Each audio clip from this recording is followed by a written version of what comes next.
विनोद भाई, कोई आर्गुमेंट में दम लग रहा है इस वक्त आरजेडी के और कांग्रेस पार्टी के कि भाई इलेक्शन कमीशन बायपार्टीजन बिहेव कर रहा है, बीजेपी का फेवर कर रहा है, इलेक्शन रिग होने की कोशिश हो रही है, आरओ जो है दबाव के अंदर काम कर रहे हैं। क्या अब इस मामले में आपको ये आरोप सही लगते हैं या पॉलिटिकली एक आर्गुमेंट को देने के लिए लगते हैं?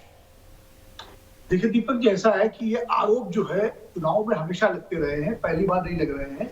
और जहां जो लूज करने लगता है या उसको लगता है कि वो लूज करने की स्थिति में है तो वो आरोप लगाता है। और ये ग्राउंड पर क्या स्थिति है इसके बारे में मैं नहीं कह सकता यहाँ दिल्ली में बैठ करके, क्योंकि जहां पर रिटर्निंग अफसर कौन है और कितनी सीटों का फर्क है बहुत माइक्रो डिटेल है। लेकिन अगर माइक्रो लेवल पे देखें तो ये आरोप जो है इलेक्शन कमीशन पर कोई नया आरोप नहीं है, पहले भी लगते रहे हैं। कांग्रेस भी लगाती रही है, बीजेपी भी अपने टाइम में लगाती रही है। और जो बार बार कह रहा हूँ, जो लूज करने लगता है वो लगाता है। 2009 का याद करिए, ईवीएम पर सबसे पहले आरोप अडवाणी जी ने लगाया था। नरसिम्हा राव ने तो किताब लिखी थी, उसपे जीवीएल नरसिम्हा राव ने, सुब्रमण्यम स्वामी सुप्रीम कोर्ट गए थे।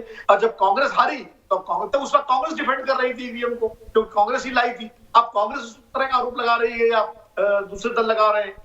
दिल्ली में अरविंद केजरीवाल के विधानसभा में, दिल्ली विधानसभा में तो सौरभ भारद्वाज ने बकायदा ईवीएम का डिस्प्ले किया था, याद होगा आपको। उसके बाद अब जब दोबारा चुनाव जीत गए तो कोई ईवीएम की बात नहीं करते। तो ये तो मतलब जो है, जो चुनाव जो लूज करता है या करने की स्थिति में होता है या आसन देख रहा होता है, तो ये उसका पहला हथियार होता है। और पहले भी, और एक और बता दूं मैं आपको, माइक्रो लेवल पर गड़बड़ियां होती भी है, ये भी मैं नहीं कहूंगा।